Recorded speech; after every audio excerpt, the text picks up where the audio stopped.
Hello everyone, oi para todo mundo. Hoje eu tô aqui pra gente responder a atividade da página 12, tá bom? Que lá vai ter um assunto que nós ainda não vimos, que é sobre o do, que eu vou colocar aqui na tela. E o do, ele é muito importante. Em português nós vamos traduzir ele como o verbo fazer. To do quer dizer fazer. O que nós vamos aprender agora, lá na página 12, é que o do, nesse caso, ele não vai ter a tradução que eu estou falando para vocês. Por quê? Porque aqui ele vai ser só um auxiliar. Então eu sei que o do quer dizer fazer, só que nesse caso aqui, nessa atividade aqui, nesses exemplos aqui, ele vai ser somente um auxiliar, ou seja, ele não vai ter um significado. Ele vai estar na frase, mas ele não vai ter um significado. Ele só vai estar ali no começo da frase. E nós vamos ter também a palavra have.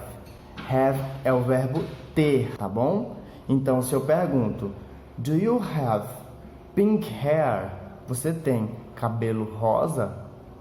Have é ter. E o do a gente viu que era fazer, só que aqui ele não está sendo traduzido, como a gente está vendo, tá bom? E aí, se eu faço essa pergunta, do you have pink hair? Você vai ter que me responder assim.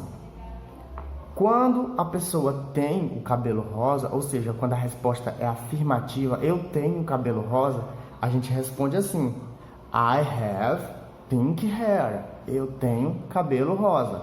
Agora, quando a pessoa não tem o cabelo rosa, ou seja, quando é negativa, você vai dizer assim: I don't have pink hair.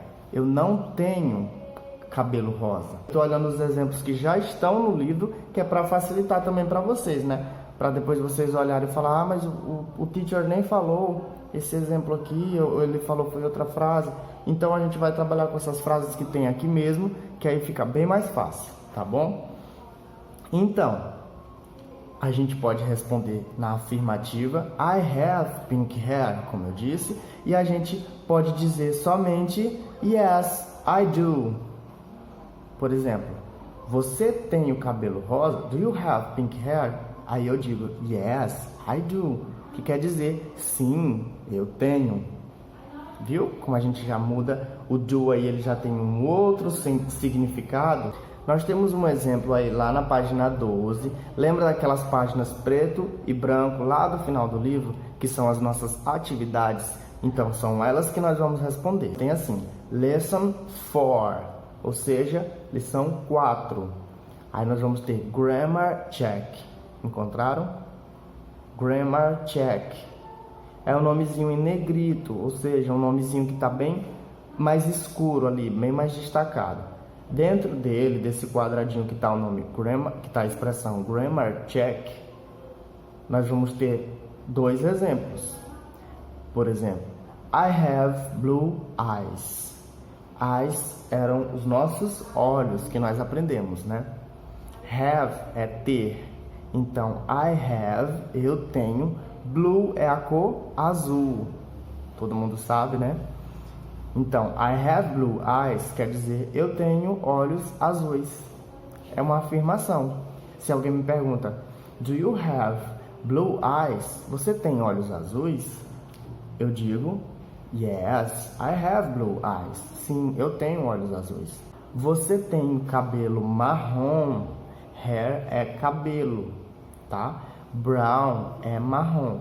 Do you have brown hair? Sim, você tem cabelo marrom? Aí você responde, yes, I do. Ou então, se você não tem, você diz, I don't have brown hair. I don't have brown hair. Fácil demais, né? Como a gente já conseguiu entender o que é o have e como usá-lo, e o que é o do e como usá-lo, nós vamos agora para a questão de número 1, que eu vou passar para vocês a de número 1 e a de número 2, tá bom? Então, nós vamos responder a atividade da página 12, e lá nós vamos traduzir a primeira questão, que diz assim, read, draw and color. Leia, desenhe e cole. Ao lado nós vamos colar a imagem do nosso rosto, ou seja, você vai colar a imagem do seu rosto nesse quadradinho que tem ao lado da questão de número 1. E aí você vai tentar traduzir esse texto que tem ao lado, que é bem pequenininho, dá pra gente traduzir junto. A maioria das palavras nós já conhecemos, que são os nomes de partes do corpo e são os nomes das cores. Se a gente não lembra de algum, tá? É só a gente recorrer ao dicionário, mas eu tenho certeza que vocês lembram. A questão de número 2, você vai ter que responder com o do no início da frase, que nem eu falei, que nem eu expliquei aqui. Por exemplo, do you have pink hair, que a gente já aprendeu, então você já responde a primeira, que foi o primeiro exemplo que eu dei, tá bom? E a resposta é pessoal, ou seja, você vai colocar, se você tem o cabelo rosa, você vai colocar I have pink hair. Se você não tem, você vai colocar I don't have pink hair. E assim você vai responder todas as outras questões. Vai perguntar se você tem os olhos azuis, o cabelo preto. Então você vai responder de acordo com as suas características, de acordo com a corzinha do seu cabelo, dos seus olhos, tá? Então a nossa aula de hoje, ela é muito simples, é somente para responder mesmo essa página. Espero que vocês tenham gostado. Qualquer dúvida é só me chamar, tá bom? No WhatsApp que eu vou responder. E eu espero que vocês tenham gostado dessa aula. Até a próxima semana. See you!